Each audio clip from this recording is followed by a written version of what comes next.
तो आज हमें सबसे पहले डिस्कशन करना है कि कैसे हम फाइल रीड के दौरान कुछ एडिशनल ऑपरेशन परफॉर्म कर सकते हैं। जैसे हम काउंट करना चाहेंगे कि कितने वॉवल्स और अल्फ़ाबेट्स हमारे वॉवल्स और कॉन्सोनेंट्स हम बेहतर कह सकते हैं यहाँ पे कॉन्सोनेंट्स कि हमारे फाइल में कितने वॉवल्स हैं, कितने कॉन्सोनेंट्स हैं।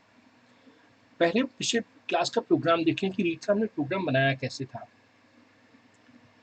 हमने एक एफ स्ट्रिंग क्लास का ऑब्जेक्ट बनाया था, यूजर से पूछा था कि कौन सी फाइल को रीड करना है। फाइल को हमने ओपन किया था इन मोड में, यानी रीड मोड में। हमने लूप चलाया था जब तक कि -1 ना आ जाए, क्योंकि -1 रिप्रेजेंट करता है एंड ऑफ फाइल को। यहाँ हमने स्पेस छोड़ा था, तो जितने भी लॉजिक्स आएंगे वो यहाँ आएंगे। मैं सोच रहा हूँ कि यहाँ पे मैं मार्किंग कर लूँ *0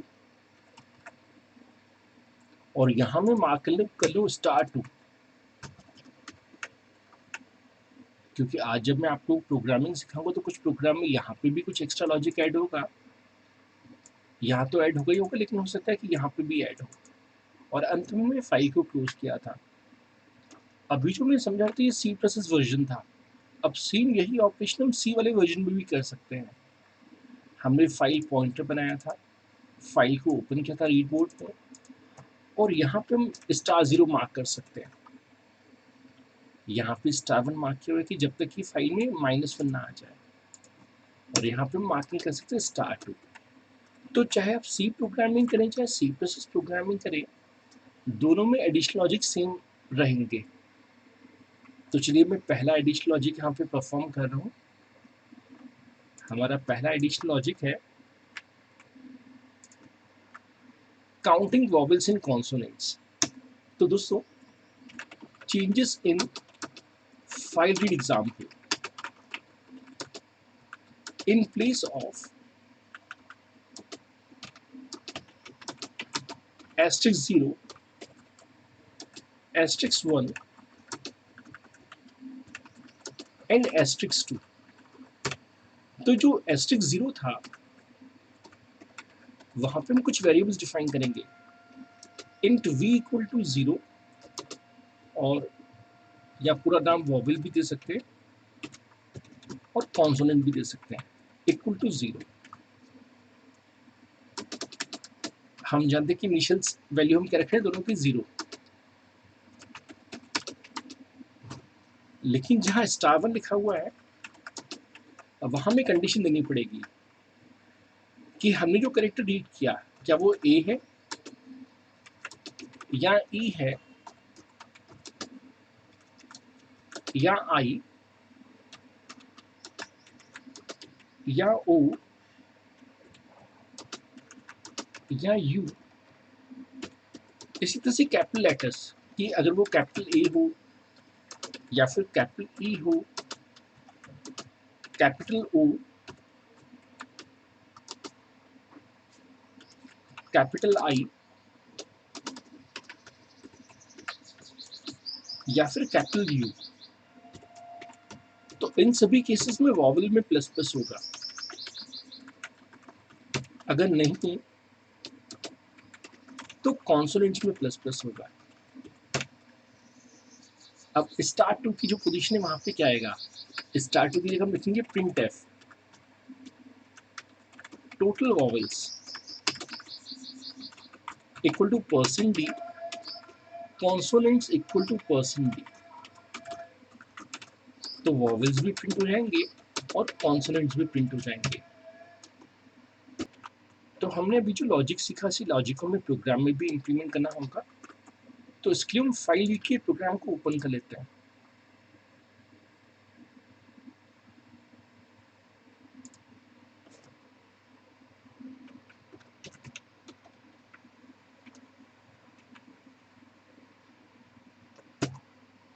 आप देख सकते हैं हमने यहाँ पे रीडिंग कैरेक्टर्स का प्रोग्राम बनाया था, उसी को ओपन कर लेते हैं और इसे सेव एज कर लेते हैं एक नए नाम से। इसका हम नंबरिंग दे रहे हैं 1, 14 April, reading characters and counting vowel and consonants, counting vowel and consonants .cpp। अब जैसे कि हमने कहा कि यहाँ पे मैं कुछ ऐड करना होगा, तो यहाँ पे दो वेरिएबल्स ऐड कर दिए, integer vowel equal to 0, constants equal to 0। फिर हमने सीखा था कि यहाँ पे इफ कंडीशन देनी है, ये इफ कंडीशन में कॉपी कर ली और वो इफ कंडीशन यहाँ आ जाएगी, और अंत में जहाँ हम फाइल को क्लोज करते हैं उससे पहले ना जहाँ लूप कंप्लीट हुआ वहाँ पे हम वॉवेल्स और कॉन्सोनेंट्स को प्रिंट करवा देंगे। तो ये स्टार 2 था, ये स्टार 1 लॉजिक था, और ये लॉजिक है स्टार 0। इसे सेव कर लेते हैं, कंपाइल करते हैं और रन करते हैं। और हम सभी जानते हैं कि जब हम एग्जीक्यूट करेंगे तो फाइल एग्जिस्ट करनी चाहिए। तो जैसे मैं यहाँ फाइल का नाम देता हूँ sachin.txt, तो सिस्टम बता रहा है कि सचिन में ये इंफॉर्मेशन है, टोटल वॉवेल्स 30 है, टोटल कॉन्सोनेंट्स 64 है। तो इससे से हमें इंफॉर्मेशन प्रिंट होकर मिल गई है। तो हमें जो ओरिजिनल प्रोग्राम था उस ओरिजिनल प्रोग्राम में कुछ वेरिएबल्स डिफाइन करने पड़ेंगे। जैसे अल्फाबेट्स के लिए मैं अल्फा डिफाइन कर रहा हूँ, जिसको मैं 0 रख रहा हूँ। डिजिट्स के लिए मैं डी ले लेता हूँ, डिजिट 0। अल्फाबेट के लिए ए ले लेते हैं, स्पेसेस के लिए एस ले लेते हैं, और अदर्स लेटर्स के लिए अदर्स ले लेते हैं। हालांकि मैं ओ लिख सकता हूँ, लेकिन यहाँ पे कंफ्यूजन होता है स्टूडेंट्स को कि कौन सा 0 है कौन सा ओ है, इस कारण से इसको हम अदर्स कर देते हैं। हम स्टार 1 में कंडीशन देंगे, हमें कंडीशन देनी पड़ेगी कि जिस कैरेक्टर को मैं रीड किया क्या वो कैपिटल ए से कैपिटल जेड के बीच में है। अगर वो कैपिटल ए से कैपिटल जेड के बीच में है या फिर स्मॉल ए से स्मॉल जेड के बीच में है,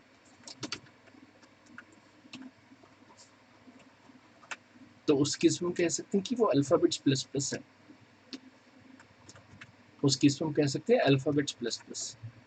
अब to do copy above if condition of example A to count for vowel consonant। अभी हम अल्फाबेट्स को काउंट कर रहे हैं, लेकिन अगर आप चाहें तो अभी हमने जो लॉजिक आपको ऊपर सिखाया वो लॉजिक भी आप यहाँ पे कॉपी पेस्ट कर सकते हो। अल्फाबेट्स भी काउंट हो जाएंगे, वॉवेल्स भी काउंट हो जाएगी, कॉन्सोनेंट। तो सिंपली आपको ये दो वेरिएबल एक्स्ट्रा यहाँ ऐड करने होंगे, और ये जो इफ कंडीशन है उसको आप इसके अंदर लिख दीजिएगा। लेकिन हालांकि मैं यहाँ पे कॉपी पेस्ट नहीं करूँगा, आप लोग घर में ट्राई करेंगे। तो पहले हमने लॉजिक लिख दिया कि अल्फाबेट्स कैसे चेक करें। हमें अब काउंट करें क्या, डिजिट्स को। तो हम एल्सिफ लिख देंगे यहाँ पे कि अगर पहली कंडीशन मैच ना हो और कैरेक्टर 0 से लेकर 9 के बीच में हो तो उस केस में डिजिट प्लस प्लस। लेकिन अगर वो कंडीशन भी मैच ना हो दोस्तों, else if c executive space, तो स्पेसेस प्लस प्लस। इस क्वेश्चन को मैं इंप्रूव करना चाहूंगा, मैं चाहूंगा कि लाइंस भी काउंट करें, क्योंकि कैंपस में कई बार लाइंस काउंट करने के लिए आ जाता है। तो यहाँ पे मैं एक वेरिएबल एल बढ़ा देता हूँ, एल इक्वल टू 0। दोस्तों यहाँ पे सबसे इंटरेस्टिंग है कि लाइन काउंट करने का आस्की कोड है 10। तो एल्स इफ सी एग्जीक्यूटिव 10, ये रिप्रेजेंट करते हैं ASCII code for enter for line change. तो जहां जहां लाइन चेंज होगी वहां पर हम लाइन प्लस प्लस कर देंगे। तो मोस्टली कैंपस में कभी कभी एक ही कंडीशन आती है, जिसे कहा जाता है कि केवल नंबर ऑफ लाइंस काउंट करो। तो उसके साथ आपको बहुत सारी इफ कंडीशन नहीं देनी है, बस आपको एक ही इफ कंडीशन देनी है। तो हमने अल्फाबेट्स काउंट कर लिया, डिजिट्स काउंट कर लिया, स्पेसेस भी काउंट कर लिए, यहाँ पे हमने लाइन काउंट कर ली। और अब और क्या बचा हुआ है, अदर्स बचा हुआ है। तो अगर इनमें से कोई भी कंडीशन मैच ना हो तो उस केस में अदर्स प्लस प्लस। तो जहां पहले सिंपलीफायर यूज हो रहा था, यहाँ पे अब मल्टीप्लीफायर यूज हो रहा है। अब स्टार्ट टू की बात करें, हमें प्रिंट करवाना पड़ेगा कि कितने अल्फाबेट्स मिले। परसेंट डी लगा देते हैं, digits equal two percent D, space equal two percent D, lines equal two percent D, other equal two percent D. अब जितनी परसेंट डी उतनी वेरिएबल्स, तो कितने परसेंट डी हैं, 1 2 3 4 5। तो पहली वैल्यू आएगी ए से, सेकेंड वैल्यू आएगी डी से, फिर एस, फिर एल और फिर अदर। तो इससे से हमने ये प्रोग्राम तैयार कर लिया है। तो अब हम इस लॉजिक को प्रोग्राम में इम्प्लीमेंट करेंगे। तो हमने फाइल में कैसे सेव एज कर लिया। अब इसकी नंबरिंग हम 2 को लेते हैं और इसका हेडिंग दे देते हैं counting alphabets, digits, spaces, lines and other letters dot CPP. अब जैसा कि आपको मैंने सिखाया था कि जहाँ स्टार जीरो, यहाँ पे वेरिएबल्स आ जाएंगे। इसको हमने कॉपी किया और यहाँ पेस्ट कर दिया। इसी तरह से जो इफ कंडीशंस हैं ये यहाँ से यहाँ आ जाएंगे। तो कैंपस में कई क्वेश्चंस इस छोटे से लॉजिक पे वर्क कर जाता है। अच्छा, फिर हमें ये अंतिम लाइन कॉपी करनी है।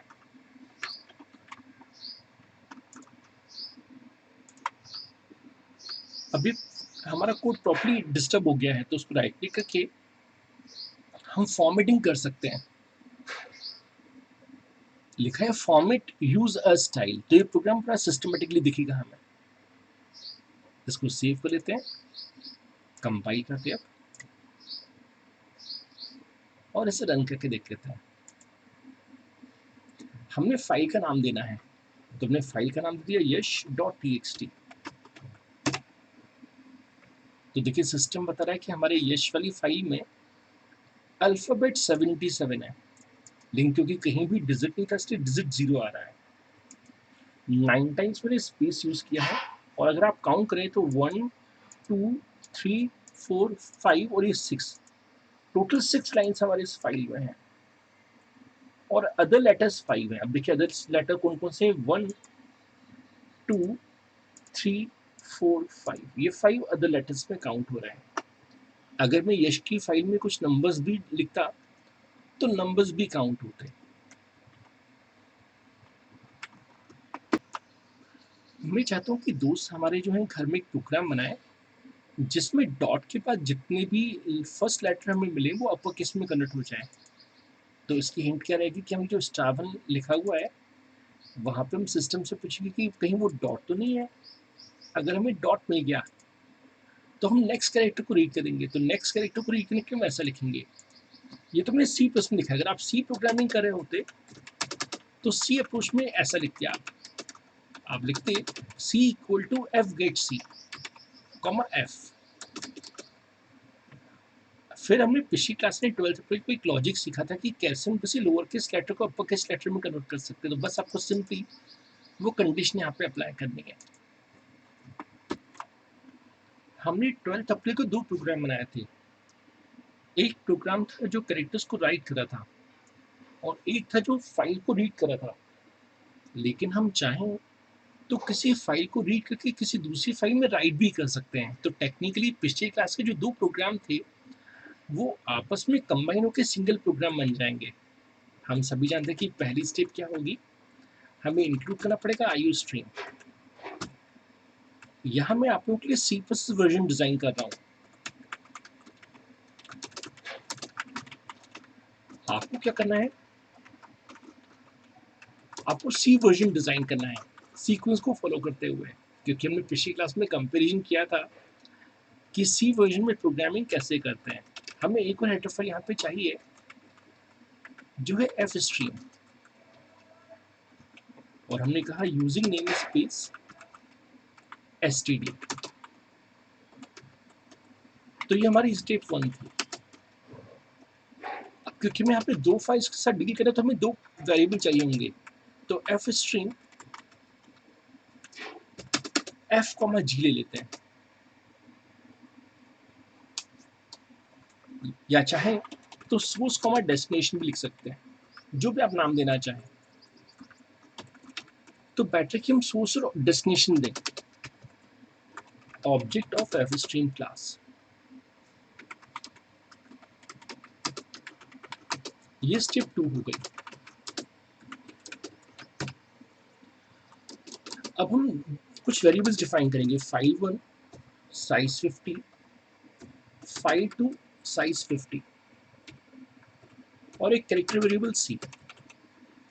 अब हम यूजर से कहेंगे एंटर फाइल टू रीड, कि किस फाइल को रीड करना है, जो कि हम पहली फाइल में स्टोर कर लेंगे। अब ऐसे हम अपने सिस्टम से कहेंगे एंटर फाइल टू राइट,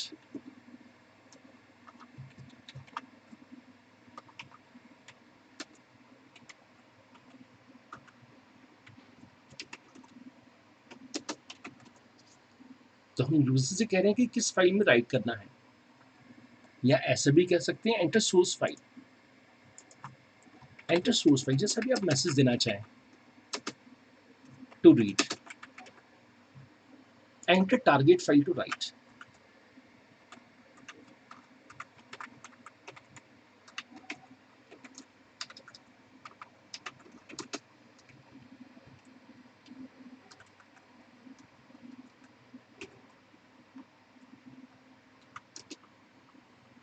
तो यहाँ पे हमने एक का नाम दे दिया फाइल 1, एक का नाम दे दिया फाइल 2। हमने पिछली क्लास में सीखा था कि कैसे फाइल्स को ओपन करते हैं। तो हम सिस्टम से कह रहे हैं कि जो सोर्स है उसमें ओपन हो जाए फाइल 1, और कौन से मोड में, iOS इन मोड में। लास्ट टाइम यहाँ पे एफ लिख रहा था क्योंकि ऑब्जेक्ट का नाम मैंने एफ दिया हुआ था। तो अगर आपको एफ लिखना पसंद हो तो आप यहाँ पे एफ लिख दीजिए। ऐसे ही इसको अगर हम सी प्रोग्रामिंग में करते तो हम लिखते f equal to f open file 1 comma read mode. ऐसे ही जहाँ डेस्टिनेशन लिखा है आप चाहते हैं यहाँ पे वेरिएबल जी कर दीजिए। अगर आपको बड़ा नेम ना पसंद हो तो हम लिख सकते हैं जी डॉट ओपन। हमें जी में ओपन करना है फाइल 2 को, किस मोड में, रीड मोड में, राइट मोड में इनफैक्ट, तो आउट। इसी को हम सी में लिखते जी इक्वल टू एफ ओपन। हमें फाइल 2 को ओपन करना है राइट मोड में, तो एक में से हम रीड करें और एक में से राइट। तो पहले जहां मैंने सोर्स डेस्टिनेशन लिखा था आप उसे सोर्स डेस्टिनेशन भी मान सकते हैं, और अगर आप छोटा नाम करना चाहें तो नाम को छोटा भी कर सकते हैं। तो ये हमारी स्टेप 3 हो गई, open source and destination files.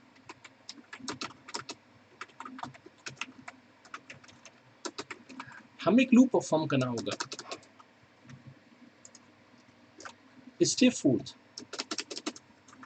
Perform loop till end of file not found in source file। तो जब तक हमारे सोर्स फाइल में एंड ऑफ फाइल ना आ जाए तब तक हमें लूप चलाना होगा। तो हम लिखेंगे while c equal to f dot get, हम फाइल में से गेट कर रहे हैं। अगर मैंने वेरिएबल का नाम सोर्स लिखा होता तो हम यहाँ पे लिखते सोर्स डॉट गेट, लेकिन अभी हमने क्योंकि एफ लिखा था हम एफ डॉट गेट लिख रहे हैं। हमें तब तक गेट करना है जब तक कि वो एंड ऑफ फाइल पे ना पहुंच जाए, क्योंकि हमने लास्ट टाइम पढ़ाया था कि -1 रिप्रेजेंट करता है एंड ऑफ फाइल को। और दोस्तों हम उस कैरेक्टर को प्रिंट करवाते थे स्क्रीन पे, हम लिखते थे सी आउट डॉट पुट, तो ये डिस्प्ले होता था स्क्रीन पे। बस हम वहां पे एक लाइन और ऐड कर देते हैं, हम लिखते हैं जी डॉट पुट। जी डॉट पुट का मतलब है ऑल्सो राइट इनटू फाइल जी। इसी को अगर मैं सी वर्जन में प्रोग्राम करता तो उसके हम सी में प्रोग्रामिंग करते एफ पुट सी, सी कॉमा जी। हमने अभी एक प्रोग्राम देखा था जिसमें हमें मार्किंग थी *0, वो चीज हम यहाँ पे भी कर सकते थे। यहाँ हमने मार्किंग थी *1, तो वो *1 यहाँ पे भी आ सकता है। अंत में लूप कंप्लीट हुआ और हम यहाँ पे एक मैसेज दे सकते हैं f.close g.close। तो ये हो गई step number 5, close both files.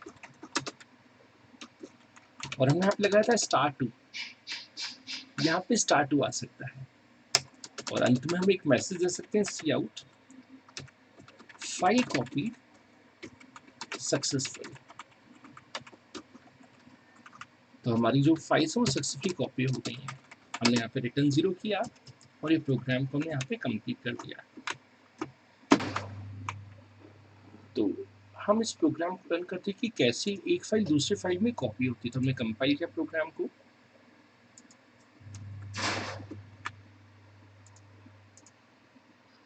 Compilation successful है। अब क्योंकि कंपाइलेशन सक्सेसफुल है तो इसे रन कर सकते हैं। आपको ध्यान रखना है कि जो सोर्स फाइल है वो एग्जिस्ट करनी चाहिए। तो मैं यश वाली फाइल को रीड करना चाहता हूँ, सो फाइल शुड एग्जिस्ट। अब डेस्टिनेशन फाइल, तो हम नाम दे रहे हैं jowhar.txt। तो क्योंकि हमने cout लिखा था तो स्क्रीन पे भी शो होगा। अगर हम cout को कमेंट कर देते तो स्क्रीन पे शो नहीं होता। तो हमने सिस्टम से कहा था कि सिस्टम में स्क्रीन पे भी शो करना है, साथ साथ जी वाली फाइल में भी पुट करना है।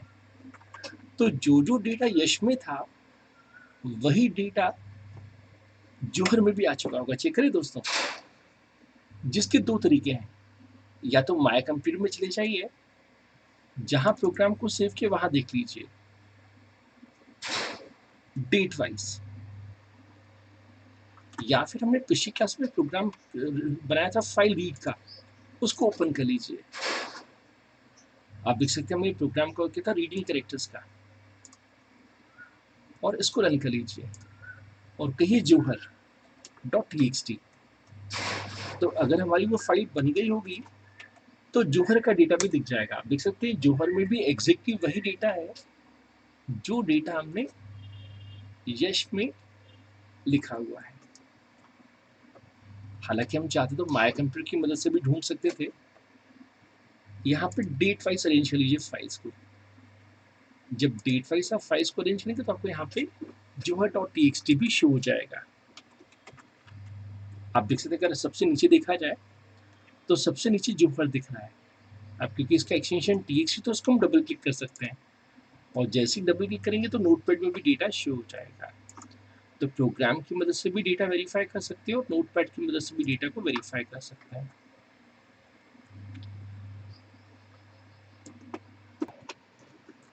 आज हम डिस्कशन करना चाहेंगे सी प्रोसेस में एक्सेप्शन हैंडलिंग के बारे में। इसको इम्प्लीमेंट करने के लिए हम यूज करेंगे कोडबॉक्स या जीसीसी बेस्ड कंपाइलर्स। अब हमें देखना होगा कि एक्सेप्शन टेक्निकली होता क्या है। तो एक्सेप्शन की छोटी सी यहाँ डेफिनेशन कवर की जाए। What is exception? It is a run time error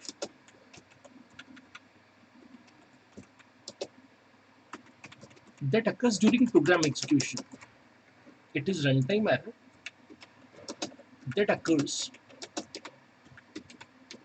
during program execution.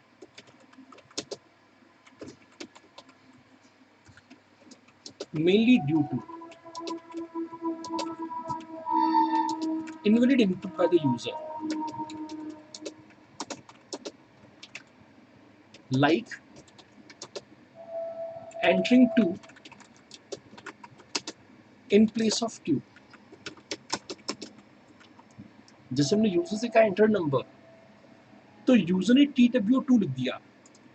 हम ह्यूमन बींग्स को पता है कि TW2 न्यूमेरिकल 2 के बराबर होता है, लेकिन कंप्यूटर को नहीं पता कि ये दोनों इक्विवेलेंट हैं। या इनवैलिड एरे इंडेक्स, हम सभी जानते हैं कि एरे का इंडेक्स 0 से शुरू होता है, लेकिन अगर कोई -1 दे दे तो क्या होगा? या डिवीजन बाय 0, हम सभी जानते हैं कि डिवीजन बाय 0 नहीं होता, लाइक 10/0, या क्या दोस्तों, reading from a file that does not exist. जैसे कि अभी हमने कहा था कि जिस भी फाइल को हम रीड करना चाहते हैं वो एग्जिस्ट करनी चाहिए, लेकिन जिस फाइल को हम रीड करना चाहते हैं अगर वो एग्जिस्ट ही नहीं करेगी तो एक्सेप्शन आ जाएगा। या फिर writing into file open for read mode. अब सवाल आता है कि एक्सेप्शन से दिक्कतें क्या है, problems with exception.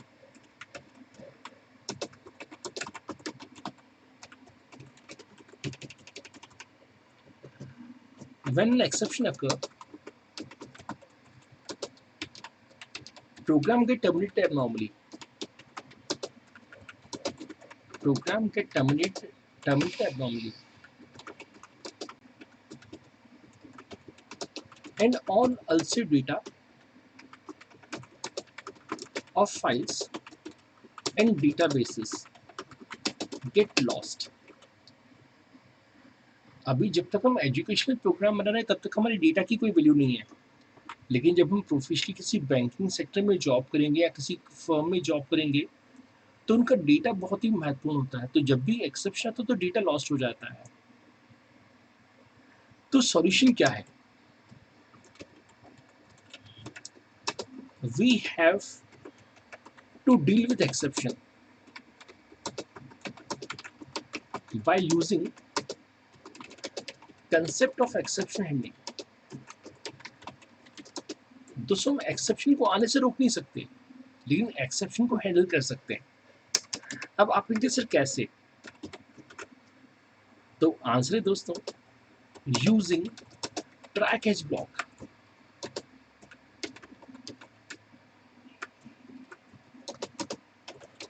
In C++, Java, C# and Python. तो अभी जो मैं कंसेप्ट आप लोगों को सिखा रहा हूँ, ये कंसेप्ट सिमिलरली जावा में भी वैसे का वैसा ही वर्क करेगा, C# में भी वर्क करेगा और पाइथन में भी वर्क करेगा। सिंटेक्स कैसा है? सिंटेक्स से पहले हम लिखते हैं ट्राई ब्लॉक और लिखते हैं code that may have chances of some exception. तो जिस भी कोडिंग में एक्सेप्शन आने की चांसेस हो उस कोडिंग को हम ट्राई ब्लॉक में लिखते हैं। यहां लिखते हैं थ्रो और फिर एक्सेप्शन का नाम, to raise a some exception.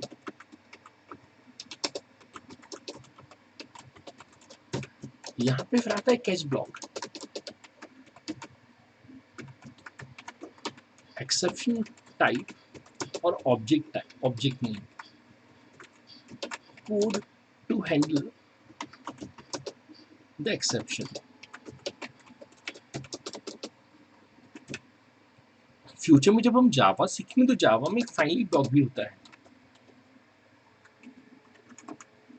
Not in C++, available in Java, C#, code that are always have to execute।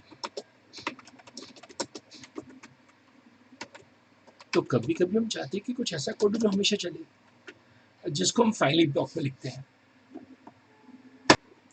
तो अब हम एक्सेप्शन का प्रोग्राम सीखना चाहेंगे। Finding velocity by taking displacement time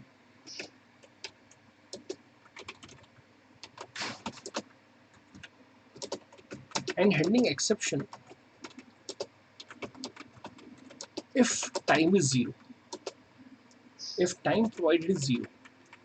क्योंकि हो सकता है कि कोई यूजर हमें जो है टाइम जीरो दे दे तो उसे हमें हैंडल करना होगा।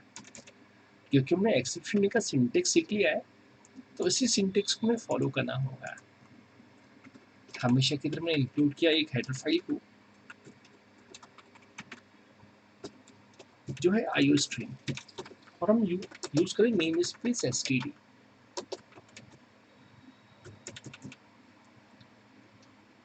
मेन फंक्शन में हमें कुछ वेरिएबल्स चाहिए, तो एक वेरिएबल डिस्प्लेसमेंट के लिए, टाइम के और वेलोसिटी के लिए, और हम यहाँ पे यूजर से कह रहे हैं ट्राई ब्लॉक, क्योंकि हम जानते हैं कि जिस भी कोडिंग में एक्सेप्शन होने के चांसेस हो उस कोडिंग को हम ट्राई ब्लॉक में लिखते हैं। इसे हम कहते हैं अनरिलायबल पार्ट। हम यूजर से कह रहे हैं सी आउट एंटर डिस्प्लेसमेंट टाइम,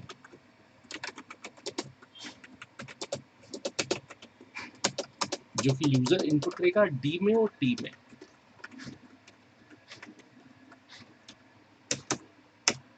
हम एक फिनिश लगाएंगे कि कहीं टाइम जीरो तो नहीं है। जैसे कि मैं देखा था कि किसी भी एक्सेप्शन को रेज करने के लिए थ्रू कीवर्ड यूज होता है, तो हम देखेंगे थ्रू टी रेज एक्सेप्शन। जैसे ही एक्सेप्शन रेज होता है तो सिस्टम ट्राई ब्लॉक को छोड़ देता है, raise exception and jump to catch block. लेकिन दोस्तों का टी जीरो नहीं है तो उस केस में हम कैलकुलेशन परफॉर्म कर सकते हो। उस केस में क्या होगा, v equal to d upon t, और फिर हम प्रिंट करेंगे कि वेलोसिटी कितनी है, c out velocity equal to जो भी v की वैल्यू हो, और ये एल्स की क्लोज है। यहाँ पर हमें कैच ब्लॉक बनाना होगा। अब कैच ब्लॉक में डेटा टाइप दिखना पड़ता है कि वेरिएबल जो हमने थ्रो किया उसका डेटा टाइप क्या था। तो जिसको हमने थ्रो किया वो इंटीजर टाइप था, तो हम यहाँ पे लिखेंगे कैच में इंटीजर टी। नाम हालांकि यहाँ पे कुछ और कर सकते हैं, अगर ये फ्लोट होता तो यहाँ पे हम लिखते हैं कैच फ्लोट टी, यानी जो डेटा टाइप हमने टी का दिया है वो डेटा टाइप यहाँ पे आएगा। तो क्योंकि हमने यहाँ पे डेटा टाइप इंटीजर यूज किया है तो यहाँ इंटीजर आ जाएगा, और हम एक छोटा सा मैसेज दे देंगे C out sorry time can not be negative. तो उस केस में हमें कुछ ऐसा मैसेज आ जाएगा। तो पहले जहाँ प्रोग्राम एबनॉर्मल टर्मिनेट होता था, अब प्रोग्राम एबनॉर्मल टर्मिनेट नहीं होगा बल्कि एक प्रॉपर मैसेज शो होगा। जैसे हम थ्रू करते हैं तो सिस्टम ट्राई ब्लॉक को छोड़ देता है, और ट्राई ब्लॉक को छोड़ के वो जंप करता है करस्पॉन्डिंग कैच ब्लॉक पे। तो जब जब हम टाइम देंगे जीरो तो सिस्टम ट्राई ब्लॉक को छोड़ देगा और कैच ब्लॉक में चला जाएगा,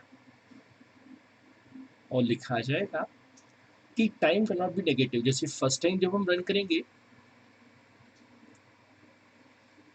तो मुझसे कहा जाएगा एंटर डी टी, मैं शॉर्ट में यहाँ पे लिख रहा हूँ डिस्प्लेसमेंट टाइम को, तो हम देंगे 10 और 0। अब डिस्प्लेसमेंट तो 10 लेकिन टाइम 0 है, जिसका से सिस्टम चला जाएगा कैच ब्लॉक में और लिखा जाएगा sorry time can not be negative. मैं यहाँ पे शॉर्ट में मैसेज लिख रहा हूँ। हम इसे फिर से रन करेंगे नेक्स्ट टाइम। जब हम सेकेंड टाइम रन करेंगे हमसे कहेगा एंटर डी टी, तो हम कहेंगे 10 और 2। अब क्योंकि टाइम 0 नहीं तो ये एल्स पार्ट में आ जाएगा, क्योंकि एल्स पार्ट में रहेगा तो v उठ जाएगा 10/2 यानी 5, और प्रिंट हो जाएगा वेलोसिटी इक्वल टू 5। यहाँ हमने थोड़ा सा टाइपिंग मिस्टेक की थी, वो मैंने यहाँ पे करेक्ट किया हुआ है। Time provided by user is 0। इसे कंपाइल करते हैं और इसे रन करते हैं। हमने कहा 10 और 0, तो सिस्टम कह रहा है sorry time can not be negative. इसे फिर से रन करते हैं और हमने कहा 10 और 2, तो सिस्टम कह रहा है वेलोसिटी इक्वल टू 5। तो पहले जहाँ एक्सेप्शन आते थे अब यहाँ पे एक्सेप्शन नहीं आएंगे बल्कि एक्सेप्शन डील हो जाएंगे। तो सभी दोस्तों का शुक्रिया अपना क्लास आज का अटेंड करने के लिए। आज की हम क्लास को यहीं रोकना चाहेंगे।